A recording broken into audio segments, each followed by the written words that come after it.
I really hope that people give college football coaches a little bit of grace, Give them a chance.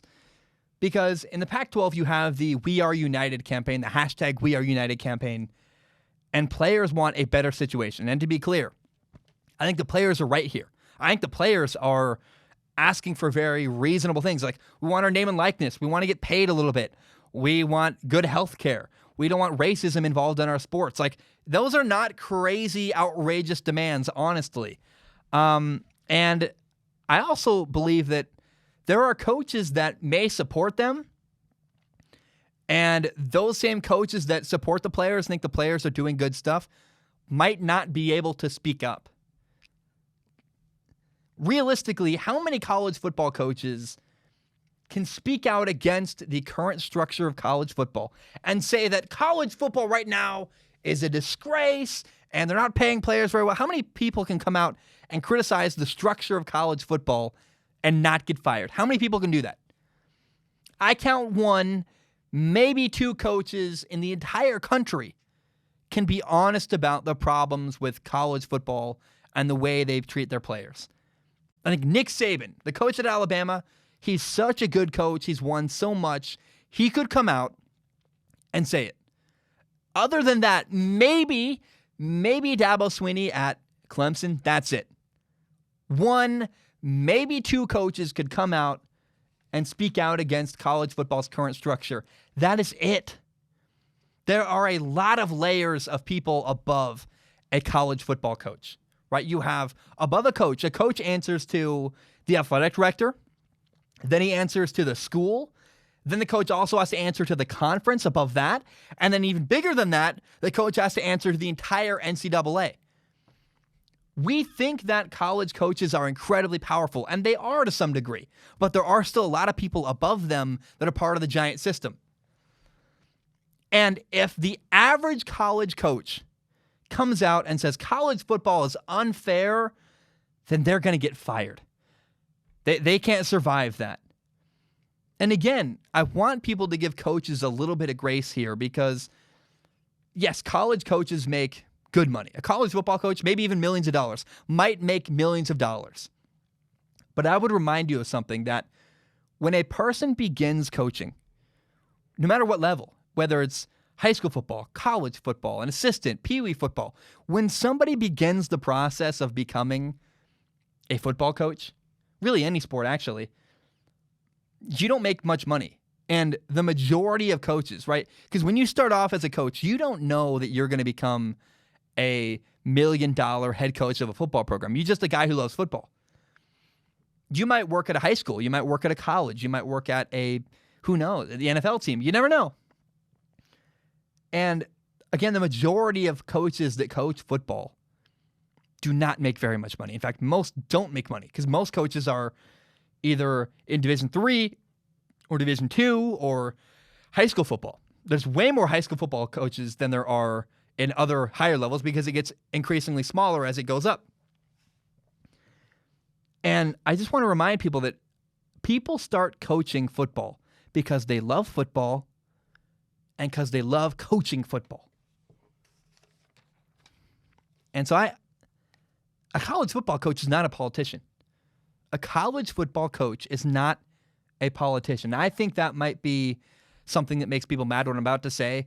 I think there might be a lot of college football coaches that look at what the Pac-12 players are doing, the We Are United campaign. I think there's a lot of coaches that privately behind the scenes would say, I agree with what's going on. Privately, they might say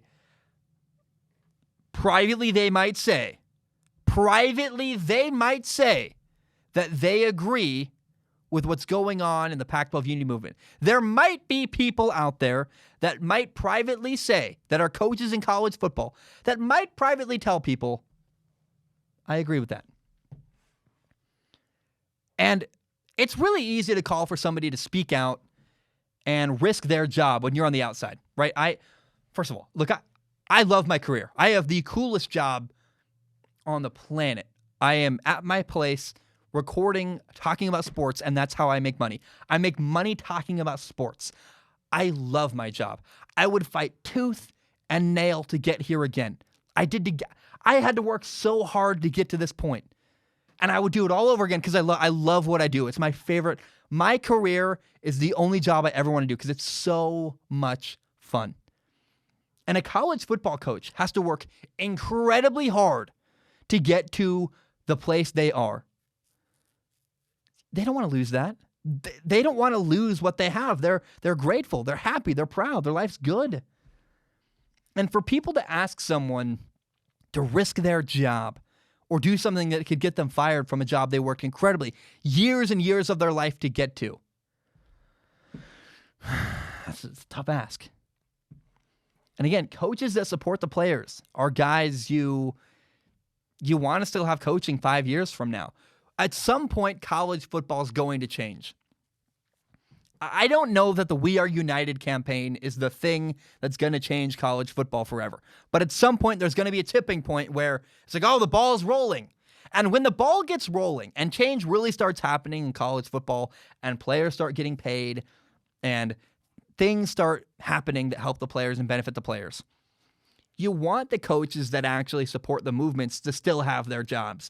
If a good coach who believes in the movement speaks out now and gets fired and is replaced by a guy who thinks the movement is stupid, that's going to hurt people 5 years from now when the ball's really rolling and there's things ramping up. There's going to be a tipping point where it finally becomes safe to say, yeah, I support this, and they can push it the rest of the way. But right now, I want people to remember, having a college coach speak out against the entire structure of college football, a massive billion-dollar industry, having a coach do that now and then losing their job would be meaningless and a waste. And with the unity movement, I have talked to so many players behind the scenes who they're just average college football players. They are not the most talented. They're not the stars. And the average college football player is afraid that they don't have a ton of leverage and that joining the movement means that they would get replaced, and they can't afford to get replaced because they're getting a degree or they're doing this or it's their shot at the NFL. And right now they might not be on the NFL radar, but they feel like in a couple of years, if they keep working hard, they might be. And I've talked to guys from different backgrounds, socioeconomic, different races, different their parents make different amounts of money. They're from different parts of the country.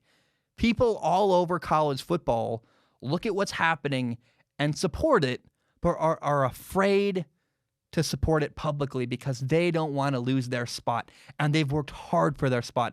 And as someone who's worked hard for my spot, I really, really understand that. I really get it.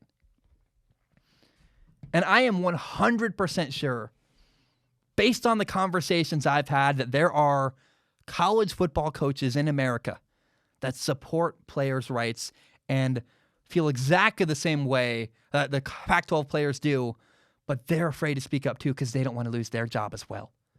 It's this massive billion-dollar industry. The people at the very, very, very top are the people that we need to talk about. The names I don't know because I know the name of the coach. I don't know the name of the guy who hires the guy who hires the guy who hires the coach. And when you look at a corporation, my girlfriend and I were talking about this last night. When something goes wrong in a corporation, the CEO of the corporation really hopes you'll blame an individual at a lower level, and they can scapegoat that person and blame that person. They'd rather that person take the fall than the CEO of the company, the person who the buck stops with. So I just go back to, man, I really don't know that